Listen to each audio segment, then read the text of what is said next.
Alexander the Great was one of the most successful military commanders in history.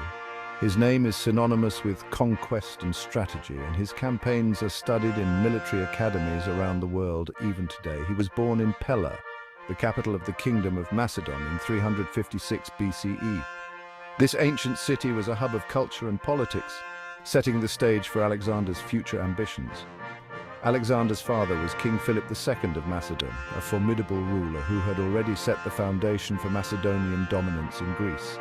His mother was Olympias, the daughter of King Neoptolemus I of Epirus. Olympias was a strong and influential figure in Alexander's life, often instilling in him a sense of destiny and divine purpose. Alexander was, a precocious child. From a young age, he exhibited remarkable intelligence and curiosity, traits that would serve him well in his future endeavors. He was tutored by the philosopher Aristotle, one of the greatest minds of the ancient world. Under Aristotle's guidance, Alexander learned about philosophy, science, medicine, and literature, which broadened his horizons and shaped his worldview. Alexander's life changed forever when his father was assassinated in 336 BCE. This tragic event thrust the young Alexander into a position of power and responsibility much earlier than expected. He became king of Macedon at the age of 20. Despite his youth, Alexander quickly demonstrated his capability as a leader, earning the loyalty and respect of his troops. Alexander quickly proved himself to be a brilliant military strategist. His innovative tactics and fearless leadership led to numerous victories on the battlefield. He put down rebellions in Greece and then turned his attention to the Persian Empire. This ambitious campaign would become one of the most famous military endeavors in history. Alexander's conquests changed the course of history. His campaigns extended the boundaries of his empire and spread Greek culture far and wide. He spread Greek culture and ideas throughout the Middle East. This cultural diffusion, known as Hellenization, had a lasting impact on the regions he conquered, influencing art, architecture, and philosophy. He created a vast empire that stretched from Greece to India. This unprecedented expansion brought together diverse cultures and peoples under a single rule. Alexander's legacy continues to inspire people today. His life and achievements are a testament to the power of vision, ambition, and leadership, reminding us of the enduring impact one individual can have on the world. Alexander received a privileged education, one that was meticulously designed to prepare him for his future role as a leader.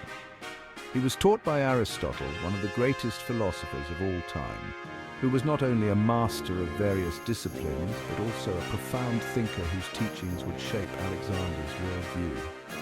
Aristotle instilled in Alexander a love of learning and also taught him about philosophy, literature, science, and politics. These subjects were not just academic pursuits, they were the foundation upon which Alexander would build his strategies and policies. Alexander was a quick learner and an avid reader. His thirst for knowledge was insatiable, and he spent countless hours immersed in the texts of the great thinkers of his time.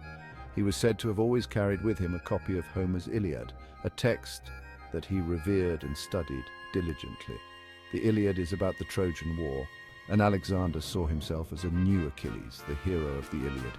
This identification with Achilles fueled his ambition and his desire for glory. Alexander's education was not limited to the classroom. He was also trained in the arts of war and governance, skills that were essential for a future king.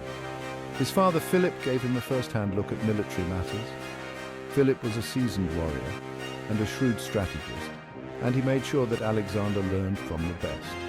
Alexander accompanied his father on military campaigns, gaining invaluable experience in the field. These experiences were crucial in shaping his tactical acumen and leadership skills. He learned how to fight and lead men in battle. His training was rigorous and comprehensive, covering everything from hand-to-hand combat to the complexities of battlefield strategy. At age 16, he led Macedonian forces to victory at the Battle of Chaeronea. This early triumph was a testament to his abilities and a harbinger of the greatness that was to come. In 334 BCE, Alexander led his army across the Hellespont into Asia Minor. This marked the beginning of one of the most ambitious military campaigns in history. The Hellespont, now known as the Dardanelles, was a narrow strait that separated Europe from Asia. Crossing it was not just a physical challenge, but also a symbolic act of defiance against the mighty Persian Empire. This was the beginning of his conquest of the Persian Empire. The Persian Empire was vast, stretching from the Mediterranean Sea to the Indus River, and it was ruled by King Darius III. Alexander's goal was not just to defeat the Persians, but to unite the East and West under his rule. Alexander's army was outnumbered by the Persians, who were ruled by King Darius III. The Persian army was known for its size and strength, boasting a diverse array of soldiers from various regions of the empire. Despite the numerical disadvantage, Alexander's troops were highly trained and fiercely loyal. However, Alexander was confident in his own abilities and the abilities of his men. He had spent years preparing for this moment, studying the tactics of past military leaders and training his soldiers to perfection. His confidence was infectious, inspiring his men to believe in their mission. He had a vision for a great empire. Alexander dreamed of a world where Greek culture and ideas would blend with those of the East, creating a new unified civilization. This vision drove him to push forward, despite the many challenges he faced. Alexander's first major victory came at the Battle of the Granicus River in 334 BCE. This battle was crucial as it set the tone for the rest of his campaign. The Granicus River was a formidable natural barrier, but Alexander's strategic brilliance turned it into an advantage. His forces decisively defeated the Persians, and this victory opened up Asia Minor to Alexander. The defeat of the Persian satraps at Granicus sent shockwaves through the empire, demonstrating that Alexander was a force to be reckoned with. He marched south, conquering city after city. Each conquest brought new challenges, but also new opportunities. Alexander's army grew stronger with each victory as more soldiers and resources were added to their ranks. Alexander was not only a brilliant military strategist, but also a skilled politician. He understood the importance of winning the hearts and minds of the people he conquered. His ability to adapt his strategies to different cultures and political landscapes was key to his success. He knew how to win over the people he conquered. Alexander often adopted local customs and traditions, showing respect for the cultures he encountered. This approach helped to ease tensions and foster loyalty among the newly conquered populations. He often allowed defeated rulers to keep their positions, which helped to ensure a smooth transition of power. By integrating local leaders into his administration, Alexander was able to maintain stability and order in his growing empire.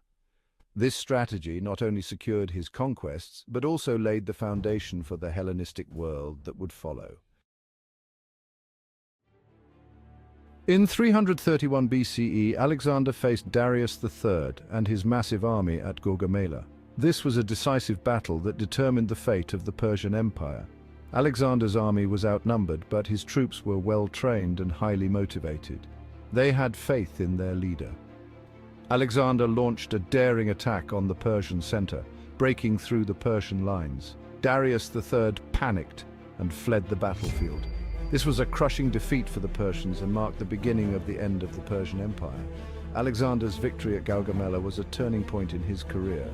He was now the master of Persia and continued his march eastward. Alexander conquered Babylon, Susa, and Persepolis, which were the most important cities in the Persian Empire. Section 5. Alexander's empire expands. After conquering the Persian Empire, Alexander turned his attention to India. He crossed the Indus River in 326 BCE. He fought a series of battles against the Indian king Porus. Alexander eventually defeated Porus at the Battle of the Hydaspes River. Alexander's victory over Porus gave him control of the Punjab region of India. However, Alexander's army was exhausted. His men were weary of constant campaigning. They mutinied. They refused to go any further. Alexander was disappointed. He was forced to turn back. He had always dreamed of conquering the whole world. Alexander's dream would remain unfulfilled. Section 6. The spread of Hellenism. Alexander's conquests had a profound impact on the ancient world. Alexander spread Greek culture and ideas throughout his empire. This process is known as Hellenism. Hellenism had a lasting impact on the Middle East, Central Asia, and India. Alexander founded a number of cities throughout his empire. He named many of them Alexandria. The most famous Alexandria is located in Egypt. These cities became centers of Greek culture and learning. They helped to spread Hellenism throughout the ancient world. Hellenism was a fusion of Greek and Eastern cultures. It produced a new and vibrant civilization. This civilization flourished for centuries after Alexander's death. Section 7. Death of a King. In 323 BCE, Alexander fell ill in Babylon. His health rapidly deteriorated. He died a few days later at the age of 32. Alexander's death was a shock to his empire. It is still a mystery today. Some historians believe he died of malaria or typhoid fever. Others believe he was poisoned. Alexander's empire was vast and diverse. It was held together by his personal charisma and military power. With him gone, the empire quickly fragmented. His generals fought amongst themselves for control. Section 8. The division of the empire.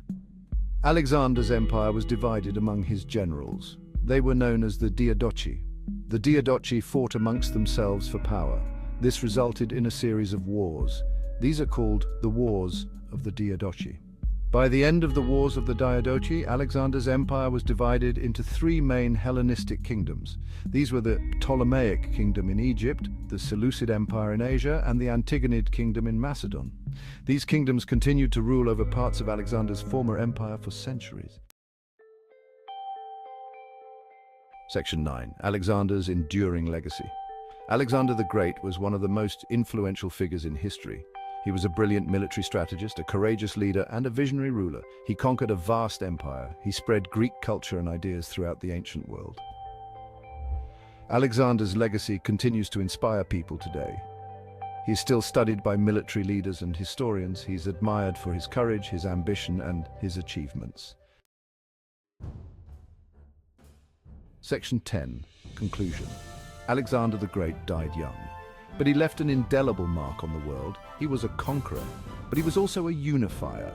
He created a new world order. This order was based on Greek culture and ideas. Alexander's legacy lived on long after his death. It helped to shape the course of Western civilization.